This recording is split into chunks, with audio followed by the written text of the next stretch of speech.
The number one, I love intelligence. I love wickedly intelligent people. I try to hire as many of them as possible, learn from them. But what's more valuable than intelligence is hunger.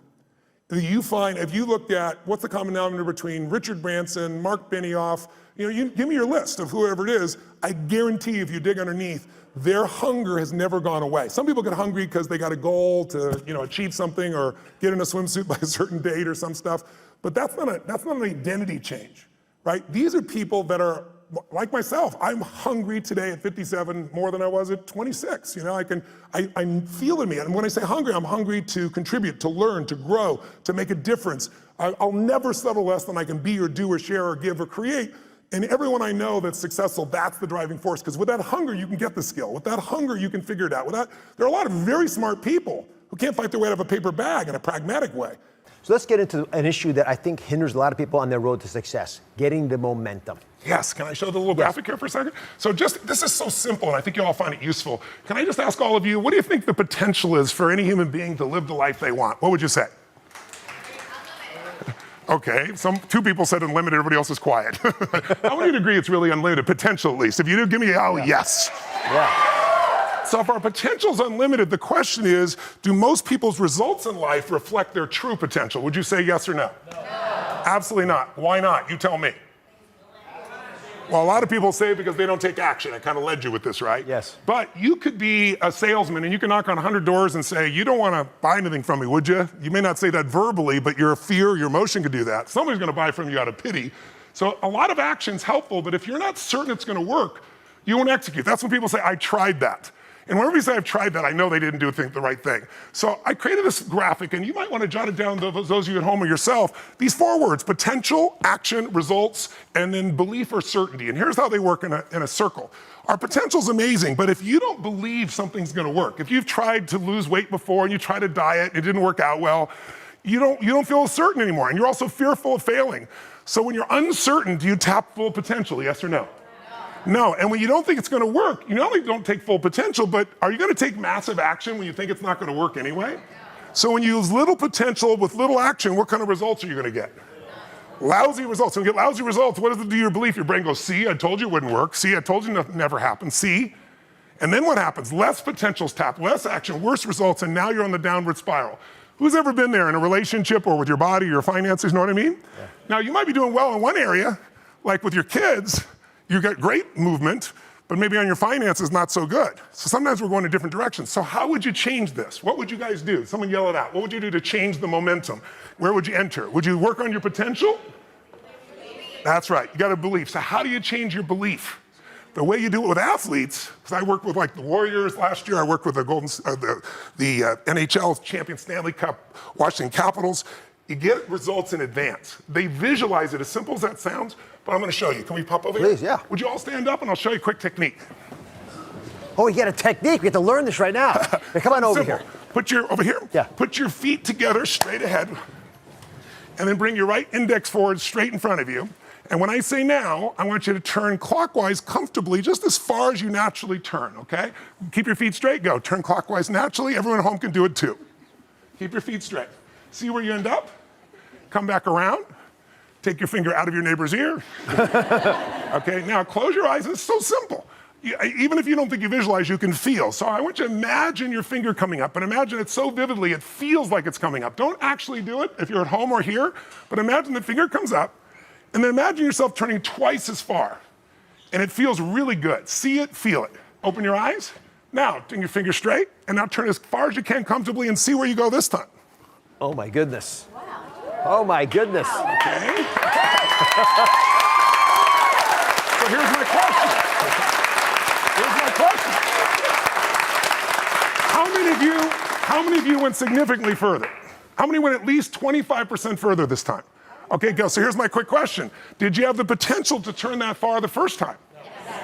The potential. Potential, yes. Yes. So why didn't you? Because you have beliefs even about how far you can turn, even though you're unaware of them. So you have beliefs about money, you have beliefs about relationship, you have beliefs about business, you have beliefs about your own beauty or strength. And so the way to change them, this is the simplest way I could show you in 2 minutes, is to condition your mind. Because once the mind is certain, the body will go there. Or once the mind is certain, the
We went ice racing. A group of my friends and I were with me, and some of them are my security guards, some of them my co-workers, some are partners I have in business, but we went 70 kilometers below the equator and the Arctic, and went 200 miles an hour in Lamborghinis. I was doing it like this. I love that you said you're stuck and you did this versus like going to a spa and getting pedicures. Yeah, like going through that shit. So, so I was able to squeeze in a Porsche, and if you can imagine 200 kilometers an hour on pure ice on a lake that's frozen, as fast as you can drive. And the beautiful thing about it is, like, most people have fears, and I've learned to make sure I give myself enough fear to stay intelligent. But here you didn't have to have it, because when you wrecked, you just went straight into the snow. It was just incredible. So, but we do crazy things together. We have a blast together. We laugh, we cry, we see the impact. And to me, there is no dividing line. And for my kids, like all the work we do feeding people, my youngest son, Jarek, when he was 5 or maybe 6, probably 5, we would go, and even in the early days, I was feeding families, and I'd take all my friends, and we'd build these baskets up, make them great, and we'd fed all the families. We had some food left, some baskets left, so we went to this place in Oceanside, this park, and there was a man lying on the ground in the toilet area, covered with a bunch of pieces of rags. And so, I gave it to my son, and I said, come on, he could barely hold the thing, it was so big. I said, what can I help you? Give this to this man. He goes, and so he set it down next to the man. All of a sudden, the man jumped up and grabbed my son's hand, and I jumped, my son jumped, and then he just did this. And he put it down.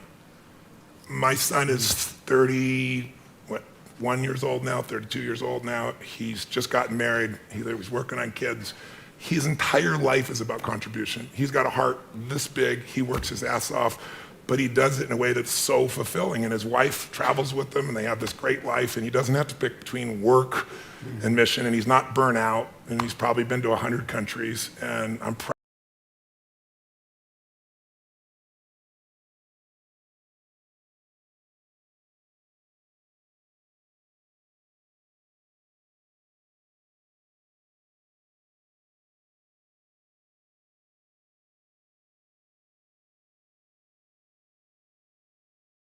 How did you model the financial industry? How did you model pistol shooting, which is an amazing story of somebody who does not know how to shoot pistols, and yet teaches the best marksman in the world how to do it fast? I mean, it's like utterly insane, but it showed me that you can take anything and figure out what the commonalities are in the best people, and then pull that into your own system.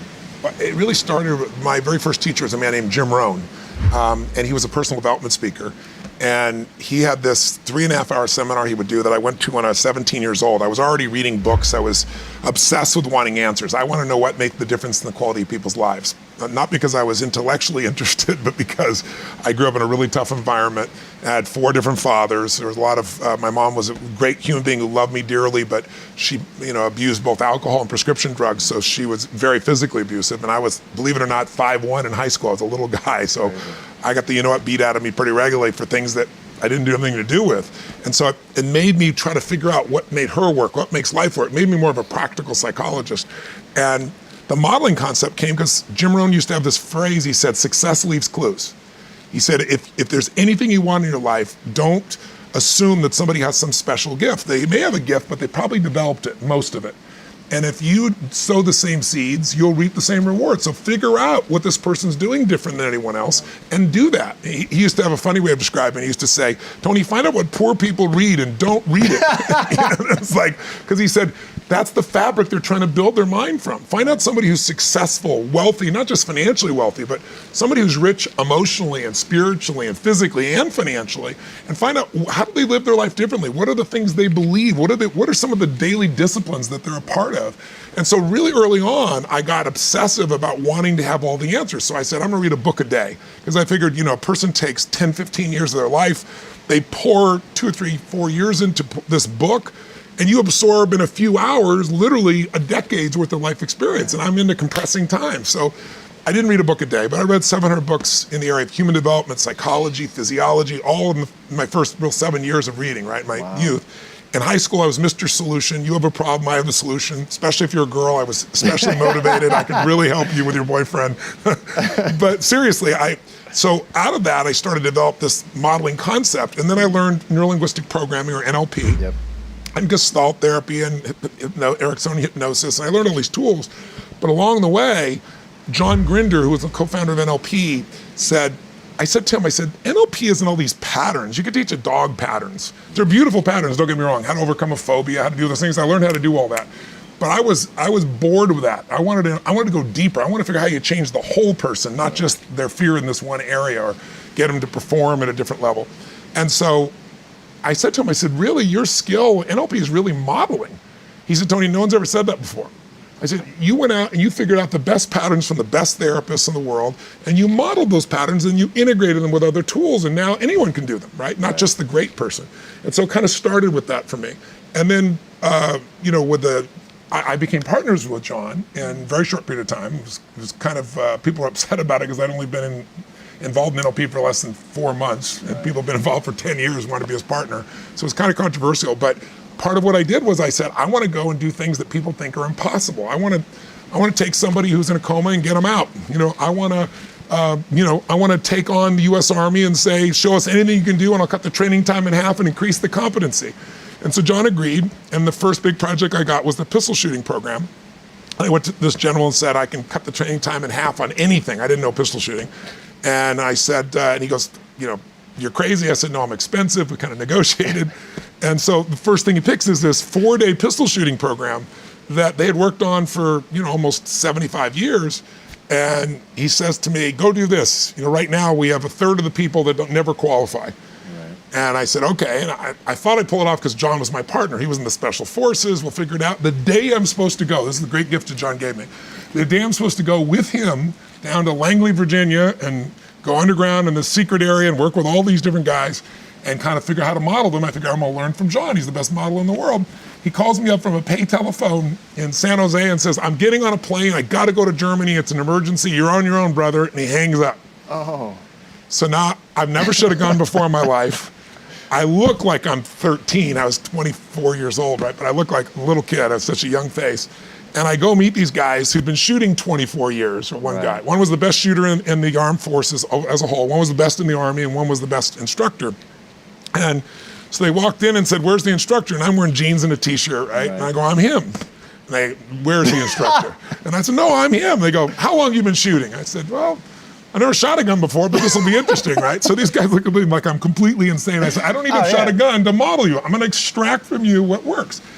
And I didn't know what I was doing, but I acted as if. I said, okay, how would I do this? Well, everything we do externally starts with something internal. Right.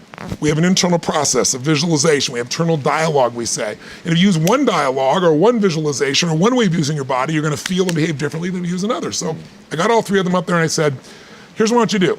Take the gun, take the bullets out. First of all, they made me shoot a gun. They go, let's see you shoot. So they took a .45 caliber pistol. I had never used one before. And I didn't know how to kick. And I shot the thing and it went up in the ceiling because the ricochet off, it didn't build confidence. But I said, look, take your gun out, and I had him start practicing. I'd stop, what are you doing? What are you doing? And the long story short, over a period of maybe 3 or 4 hours, I figured there were a lot of things idiosyncratic, unique to each of them, but there's some universals. And one of the most important universals that they all did, and they weren't even aware of it, was subconscious was, when they took the target, like I saw the target 30 yards away, and it looked forever away, they mentally bring the target closer. And when it's closer, you feel more certain, and when you feel more certain, you fire them more effectively. Every single one did it, and none of them were consciously aware of it. And once I understood that, I didn't just take new people and train them mentally to bring it closer. The first time I had people shooting a gun, they practiced everything perfectly, just like the best guys in the world. And the first time they shot it, the target was where you are, and I'm right here.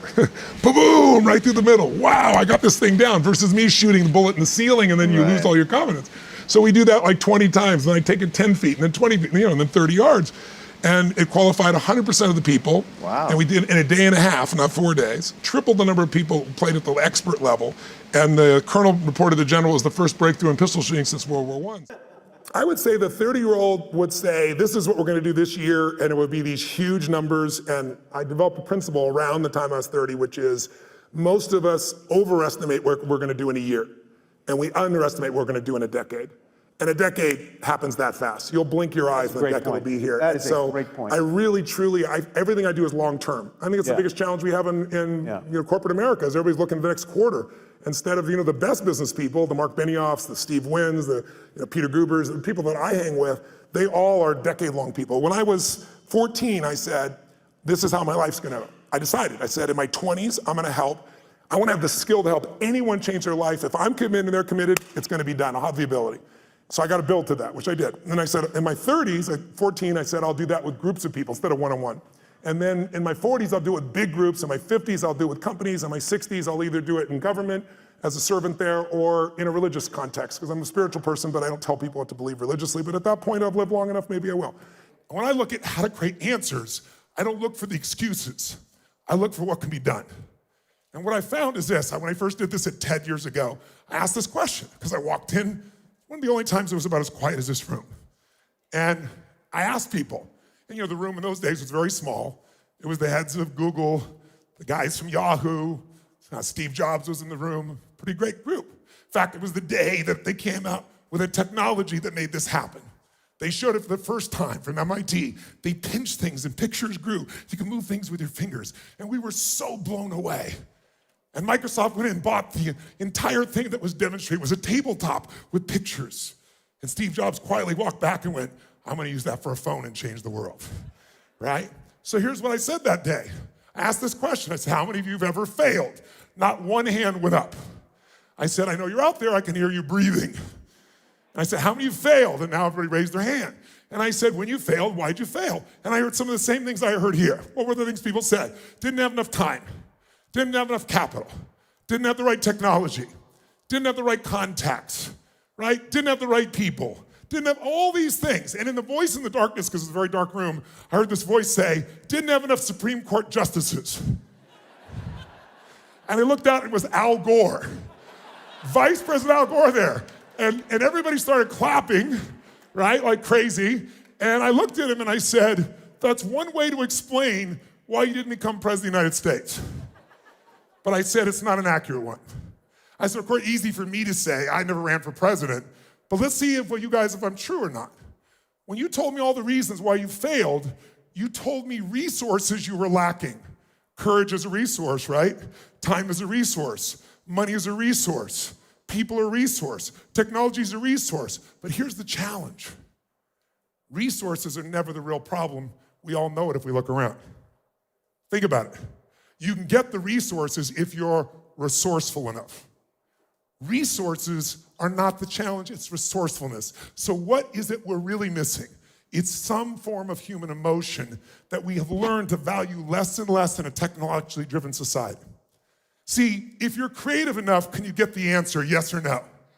Yes or no? And creativity is a resource. If you're committed enough, can you get the capital, yes or no?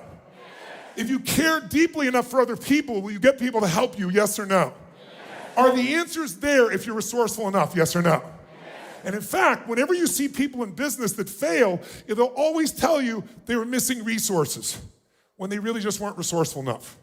This man is incredibly resourceful. I'm resourceful. Every person that I work with who's gone from nothing to a billionaire, and I've interviewed 50 of them just in the last 4 years to give you an idea, which is why I gave you that book. I'm not gonna talk about that, I just wanted to give you a gift because I literally spent 4 years of my life interviewing these people. And none of the people I interviewed were from the Lucky Sperm Club. They all built it from scratch. They did it by doing one simple thing you gotta do in business, which is finding a way to do more for others than who? Than you, yourself, but more than anyone else in the industry. You gotta find a way to add more what? And when I did these interviews, one of the things that came across when I was doing this is these people just took no excuses. They knew they could get the resources if they were resourceful enough. So what are the ultimate resources? Creativity, joy, love, determination, flexibility. With those things, there's nothing we can't get. Who agrees with me on this? Say aye. And then I turned back to Vice President Al Gore and I said, so I heard you say you didn't have enough Supreme Court justices, but last night, I watched you give a speech, and he gave his inconvenient truth speech for the first time, and he was so passionate. Al Gore was passionate. It was an amazing thing. I'd never seen it before, and I said to him, I've never seen you that passionate ever before. I said, I watched the debate between you and George W. Bush, and I wanted to vote for you, but I couldn't. You just didn't have the energy. You kind of had an attitude. I said, you were not resourceful. I said, it never should have come down to justices having to make that decision. It's because you were not resourceful enough. And there's this pause in the room, and all of a sudden everybody stood up in Democratic Northern California and started clapping like crazy. And Al stood up and came by and gave me a little high five, a little hug. And afterwards they said, get him running for president again. I said, no. But the point is, it's resources. High energy, two high energy people, what kind of relationship are they gonna have? If they're both feeling great, what's the relationship gonna be like? Come on, tell me. Are they gonna deal with challenges in a great state, yes or no? So our state is the most important thing that influences our capability, our results in life. Lots of people have capability, but activating it comes from energy. When you are energy rich, you have a different life.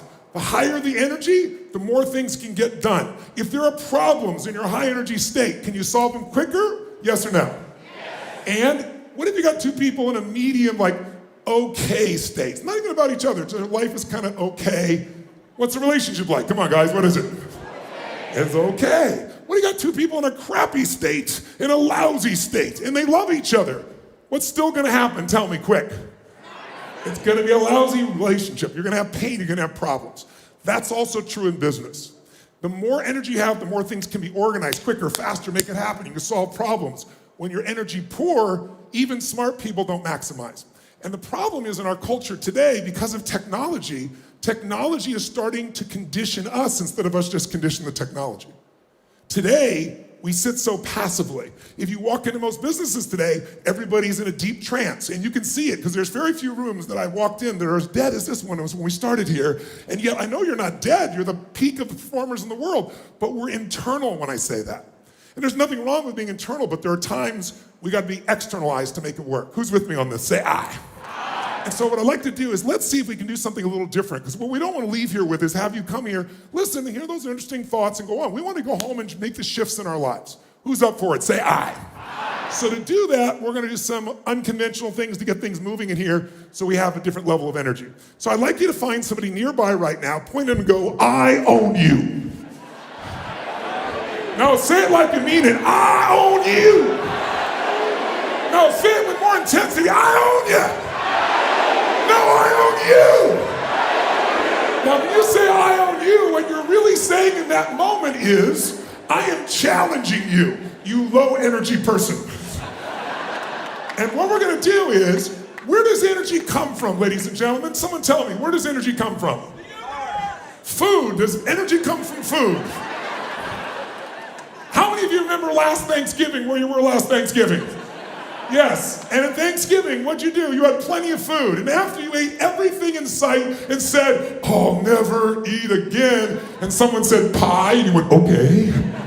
Who remembers? And at the end of that, what did you do? Go for a run? What did you feel like after all that food? Tell me. You want to lie down and go to sleep. There's no energy, there's no productivity, there's no joy, there's just sleep, right? So it's not food. Where does the energy come from? Come on. How many agree with me that if without energy, we are not going to maximize? If you agree, raise your hand and shout yes. Yes! Thank you very much. So let's start to create that energy. So where is it coming from? It's not food. Sleep. How many have ever slept for 8 hours and you're still freaking tired? Raise your hand. How many know people that look tired just to be around them? They make you feel tired. Say ah. So it's not sleep. Who's ever had a night when you had no sleep whatsoever, you're totally exhausted, and boom, something happened, you're awake for hours? Who knows what I'm talking about? Say aye. I would say to you where the energy comes from is psychology. It's a decision about who you're gonna be and what you're gonna tolerate or not in yourself. And those are the highest energy. If I said to you, Richard Branson, energy rich or energy poor? Quick. Okay, Mark Benioff, energy rich or energy poor? Yes. The room when I walked in here, energy rich, energy poor? Good. So should we change that, yes or no? Good. Then when I say point somebody and say, playfully, you tell them, I own you, what you're really doing is challenging them. And I want to see if you can do something fun. I do this with the best athletes in the world, presidents, you name it. Sounds crazy, but what we want to do is we found that you can change your energy just by changing the way you move for a few moments, if you decide to. Energy equals emotion. Emotion is energy in motion. And so if you try to get yourself pumped up in your head, you go in circles. And we're not looking for pump up, we're looking for fuel. Fuel that will move things. Well, if you're entrepreneurs out there, here's what I'd say to you. I'd say, don't be so damn hard on yourself. I know that sounds counter to being an achiever, but when you're beating yourself up, you're sucking out the energy you need to move forward. It's kind of like, I always tell people there's so much energy. And I've built mine. I do a lot of things to build my energy to be incredibly strong and have really strong endurance, because to me, energy is life. If you don't have strong energy, you're not going to do anything. But even after we look at that energy, it only goes so many places. So if your energy is being caught up, if you take energy in a business and you pour it into external marketing, going out and reaching people and adding value, that business is going to grow. But if there are inner conflicts in that business between people, then the energy is being sucked in here and less energy is going out there, the business is going to have problems. That's also true of you. If you allow your disappointments to create these inner conflicts and fears and you let them run wild within you, they're going to suck the energy out you need to go to the next level in your business. You have to discipline your disappointment now. You know, mine is the 90-second rule. So watch this, try something real fast. Look around this room, I'm gonna give you a test. Look around this room and see everything that's brown. I'm gonna test you in a moment. Look behind you, look around you, look at clothing, look at people, look anything that's brown. Brown, brown, brown, brown, record it in your mind. Close your eyes. Now, with your eyes closed, tell me everything you saw just now that was red. If you see more brown than red, say aye. Open your eyes, look for red now. Really look for red. Look for it anywhere you can find it. Look around you, look beside you, look at the front, the back. How many found more red this time? Raise your hand if you did, say aye. Why'd you find more red this time? Because you told me to. Seek and ye shall find. But here's what's amazing. Seek and you shall find even if it's not there. I'll prove it to you. How many saw beige shit, called it brown just to feel successful? How many saw burgundy, called it red just so you can count more pieces? So if you think you're a jerk or someone else is a jerk, you're gonna color it, you're gonna change it, you're gonna find the jerkiness in them, you're gonna find the jerk in you. It's really important that you manage your mental and emotional state because you are the business. If you are the leader, your responsibility, your job, your opportunity, your privilege is to be able to truly lead. And you cannot lead if you're living in fear. You cannot lead in a place of constant uncertainty. We all have uncertainty at times. But if you watch an athlete go out to shoot a free throw or a kicker in the NFL to go kick the ball, how many have ever seen that person, they're about to kick it, they're about to shoot it, and you go, they're gonna miss it, and you know they're gonna miss it. Who's experienced this before? How did you know? You could see in their body that they're missing the core ingredient, absolute certainty. You can have the great skills in the world, but when you lose that certainty, the athlete goes down. That's usually when I get the call. I gotta rewire them and get them back where they can execute at that level. So be kind to yourself, as corny as that sounds. Not to be kind to yourself, but so there's more energy available to solve the problems and to build the business and to meet your mission. Because the time you're beating yourself up, you're trying to prove to yourself you really care, but meanwhile what you're doing is sucking the energy out of your growth. I had somebody who embezzled some money when I was a tiny company, like when the company was $3 million. And the guy embezzled $250,000, and I was $758,000 in debt and thought I was in profit. And in those days, everybody told me I'd have to go bankrupt. And I remember I was just like so angry. There's so much anger because my business was like my child, and this guy tried to kill my child, you know? So I was chasing him into Mexico so I could beat the hell out of him and put him in prison. And then I realized in the middle of this stuff, I gotta let go of this because while I'm busy being angry and pissed off, the business is gonna go under. I'm chasing birds, what am I do when I catch the bird? I gotta focus on how to add the value. And so take your energy, that's all you have in this life, and invest it in the things you love. In those you love, in the mission of your business, and in your clients. If you fall in love with what you do, who you do it with, and who you do it for, there'll be no limit to your impact, but you gotta be willing to do it for decades, because it's all bullshit. Maybe you'll hit the lucky thing and it'll happen in 12 months, but even if you don't, even if you did, I got a friend who's one of my partners in the LAFC and so forth, Chad, who started YouTube, for example, and $1.6 billion in 18 months, 24 months, that type of thing. It's not always the best thing. Because ultimately in life, whenever you meet people who have succeeded, almost always we talk about the toughest times and laugh and remember, because in order to have a foreground, you need a background.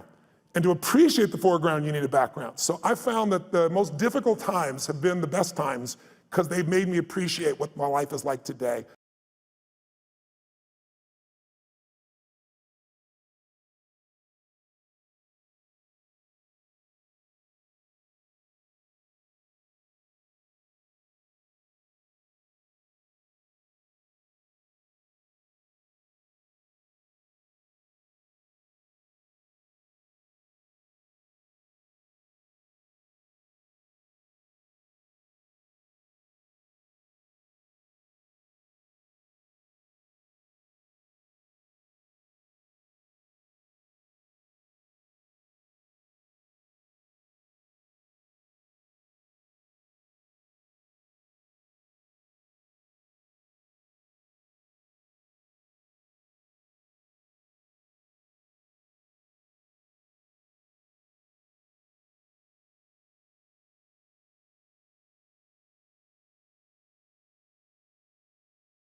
the drive part is falling in love with your customers.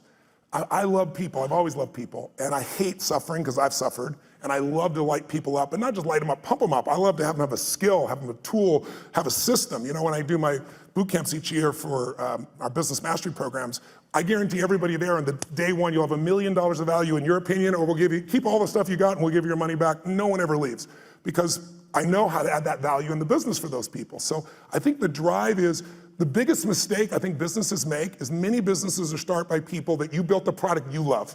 And that may still be true for you. Like, you built this great jewelry, or you built this great software, or whatever skill set you have. But the problem is, the world changes so fast now. I mean, I'm old enough, who remembers the Sony Walkman? Anybody ancient enough to remember that shit? That product lasted 20 years. Now a product like that won't even last a year, right? The competition is too high. So today, if you and I are gonna really succeed, you gotta fall in love with your ideal customer. Because look, I'm sure you know that right now the economy we have is looking pretty good, but it's gonna correct because we've done nothing since 2008 except print more money. And we didn't even print money, we put ones and zeros in computers. So there's gonna be some corrections, and when those happens, it's gonna shake people up. You need to fall in love with a client who's gonna do well with you even when the economy goes to hell. Think about it, Starbucks, I was sitting across from Howard Schultz and had a great conversation and said, what is he most proud of? And he said, he used to say starting Starbucks. Then he said, now it's surviving 2008. If they closed, I think it was 1,300 stores, if I remember correctly, for $2 coffee. So you need to get your ass ready for winter, because it's coming. And if you have got challenges now, but if you do well in winter, you'll dominate for the rest of the time. And the way you do well in winter is you fall in love with your ideal clients, and then you come up with the irresistible offer for them. You know, Steve Jobs created 99-cent songs, but he didn't create that shit. We all know that. Where'd it come from? Who's old enough to remember Columbia House, where you got like 10 albums for $1? Remember that? Or for a quarter and stuff. They built $1 billion company. Tom's Shoes, shitty product. I love him. Great what he does, but 2 for 1, being able to do something where I get it and I benefit somebody else, brilliant idea. Built the whole company on that. He didn't build it on the product. He built it on the mission, right? So you need an irresistible offer for the client who is ideal for you, and you want to fall in love with a client. Don't fall in love with your product or service, because those need to change. And if you fall in love with your product or service, somebody's going to beat you. They're going to be anticipating. I always tell businesses, there's 2 businesses you have to run, manage right now. You have to run the business you're in, because if you don't run that, your cash flow, your challenges are going to bite you. But you also have to run the business you're becoming. And both businesses you have to be making progress on. If you get all excited about the future and all the cool stuff that's coming, and you go work on that, and there's no cash flow now, you're dead in the water. If you just work on today, you're gonna wake up and go, what the hell happened? My competition beat me. It's those 2 sides. And my 33 companies, I look at what the company is now and what it has to be constantly. So we're doing the grunt work, if you will, the important day-to-day work, while we're anticipating the future. But the issue of time is not the real issue. The real issue is that they're operating as an operator, not an owner. Yeah. And so what I start to do, in the beginning, you have to do both, right? But what I start to do is show them how you have to be able to break off and get other people to do things. But more importantly, I teach people, I do a 5-day boot camp, I call Business Mastery, a couple times a year. And we bring in businesses from all over the world, literally. And we have people just starting a business, and we have people with businesses that are doing $1 billion, $2 billion, $3 billion. And what you find is that there's a common pattern amongst all these group of people where they find themselves, if it's a small business, they do everything because they feel like they're the only one who can do it, or they tried someone else and they failed. Well, that happens in every business. You have to begin to leverage yourself, or you're just gonna be self-employed, and you'll never have the scalability. A business is a system that adds value even when you're not there. And you as a leader have to get good enough to both hire people and train people so that you're not a manager. A manager works with people to make sure they get the job done while you're there. But if you have to be there, could I run 33 companies? I mean, every 4 days I'm on a plane, train, helicopter, on stage somewhere on average in a year, and I got 33 companies. There's 12 I manage directly, but I couldn't do that by management. I do it by leadership. I build leaders who can make their own decisions. I hire people that are the best of the best. Now in the beginning, that's hard because you have no money, right? So you hire the best, it's called you, and you pay them nothing, right? And then now you try to hire other people, and what do? You hire your friends, which is a disaster because they're not as skilled, and you love them, and it's hard to manage them. And then I hired people that were really talented, but they were mean, they didn't share my values. And so eventually you get to that place where you can find the right people. But I think the most important secret for the growth of any business, the question I guess, how to get over the time, and the answer is you gotta take 2 hours, 90 minutes a week with your team of 1, 2, 3, 2,000, and you gotta meet where you work on the business. And I teach people a format called 7-7, where There's 7 areas of a business that you cannot miss: marketing, sales, optimization, the financials, culture. And I'll make sure that each week you and your team focus on that, not the day-to-day business, but how do we strengthen our marketing, not just for this run, but overall how we build the brand. What do we do to change our sales process? How do we optimize the business? How do we spend no money and grow the business 30% in the next 3 to 6 months? And when you take small markers in the business that are critical and you improve them 5, 10, 15%, but you do 12 of them, you'll grow your business 120, 130%, 140% because there's a compounding impact. You don't just get the improvement you've made. So I try to help businesses to make those changes so you have time to think and be strategic. Because if you're just running, how many of you are stressed? I'll be honest if you would. Today, being here and not being at your business, how many feel some stress in your business being away even for a day? Okay, write down, I'm a business operator, F that, right? I'm gonna become a business owner, you gotta be. The most important decision you can make above any on the face of the earth is deciding that no matter what happens in your life, no matter what happens, you're gonna live in a beautiful state. And what the hell does that mean? It means that you're not gonna suffer. It means a beautiful state is that you're gonna be happy, but that's only one. Or you're gonna feel creative, or you're gonna be passionate, or you're gonna be in awe of something, or you're gonna feel love. Any state that's a beautiful state is really the core essence of who you are without fear, right? All of our suffering as human beings, and I deal with people all the time. I mentioned to you off camera, 2 people I coached yesterday. One's a presidential candidate, and the other one is a rap superstar, right? Both in the same day. And without naming any names, people that have everything, by your point of view, most people's point of view, they have the fame and they have the love and millions of people love them and they have great economics, financial freedom, and they have homes and they have the fashion, they have everything, they're the shit. I can't tell you how many of them are miserable. Right. The majority are miserable. I'm not bullshitting. I'm the one who gets the phone call from the vast majority. When I say miserable, they're so used to it, some of them don't even realize they're miserable, right. But most do. They get in a place where it's like, how do I keep this up? How do I keep outdoing myself? How do I built these 32 companies, how to keep all 32 going and make them all grow every single year. And that's not how life is, right? Right. And then they worry about what will people think, what will they do? So the decision to say, I am not gonna suffer, that if suffering arises, pain's one thing, suffering's another. Suffering is when you're like, I'll give you an example. A friend of mine is a very famous Indian industrialist and billionaire guy. And he just recently took a sport in India that's been around 2,000 years that almost every village child plays, and he turned it into a professional sport. No one had ever made a professional sport, 2 years ago. He invested, I don't know, I'm making the number up, $20 million in it. In 2 years, the sport is so successful in India that 500 million people watched the finals. That's amazing. 2 months ago. 500 million people, right? So 500 million, that's how it is in India. And people are saying this is gonna be as big as, for them cricket is the ultimate thing, right? Like, big as cricket. So his team valuation, I'm making the number up, I think it's gone to like $500 million in 2 years from, $25 million. And his team is number 2 in the whole world, right? Wow. He's got these great players. So I'm with him, and he gets a phone call.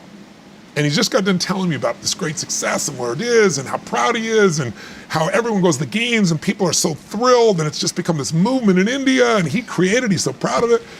And he gets this phone call, and the phone call is from his management team telling him that one of his competitors has just offered 4 times as much money as he was offering to his top 3 athletes who are the core of his whole team.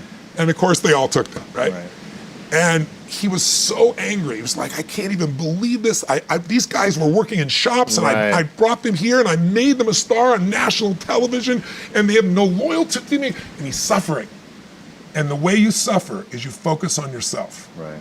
Suffering comes when we obsess about ourselves, what we're getting or not getting, what we should have done, what others should have done for us. It's the me game. Right. You, my dear friend, and I say this with no blowing smoke, your primary core is a giver, which is why you're prospering. You're not the me. You're like, how do I give more, do more, share more, create more? How do we do a better job for our clients? How do we do a better job for our internal customers who work with us, our partners? Your entire life is that. That's why you're prospering. And you're not feeling suffering. But when you do suffer, and I promise you do, you correct me if I'm wrong, it'll because you're worrying about something in the future, How's this going to happen? Will this come together? Suffering can be worry, it can be anger, it can be frustration. It's anything that takes you out of a beautiful state. And here's what people don't get. You can end suffering by stop focusing on yourself and focus on something you want to serve greater than yourself. Your children, your wife, your mission, your life. You can get out of it in an instant because the nature of the human mind is to constantly compare things. Your mind, your brain is a 2 million year old device, and it is not designed to make you happy. It's designed to make you, it's designed to make you survive. Right. And that's why it's always looking for what's wrong. But it used to be what's wrong, a saber-toothed tiger, so I can protect myself. Now people are worried about what people think about them, or do they have enough money when 2/3 of the planet lives on $2 a day, and you're making $38,000, you're rich. The poorest of the poor in our country are considered rich. That's not, I'm not saying they should stay that way. Right. But you can only build on success. And so my view is, if you're watching, if you're listening to this, my goal would have you consider something. Life is short. We don't know how short it's going to be. But if you only had a week to live, I bet you wouldn't allow yourself to suffer over a little crap that makes you crazy normally. I think you would probably spend time with those you love. You would do what you love. You'd take awe in a sunset. You'd smell the air. You would take in everything in those final moments that you possibly do. So my thing is, why wait? Right. Right? Why wait? Why not just decide that if I start to suffer, I know the solution, because suffering is me obsessing about me. You might say, it's not me, I'm worried about my kids because they're not doing well. No, you're worried that you haven't done enough for your kids. It's about you still, right? Yes. You know, you're worried about what was done or what you should have done or what shouldn't have done. And you can end that in an instant by becoming aware of it and saying, I have made the most important decision of all. Right. I'm gonna live in a beautiful state. Because here's what's gonna happen. Anybody watching, you may lose a family member, you probably will. Somebody may get cancer.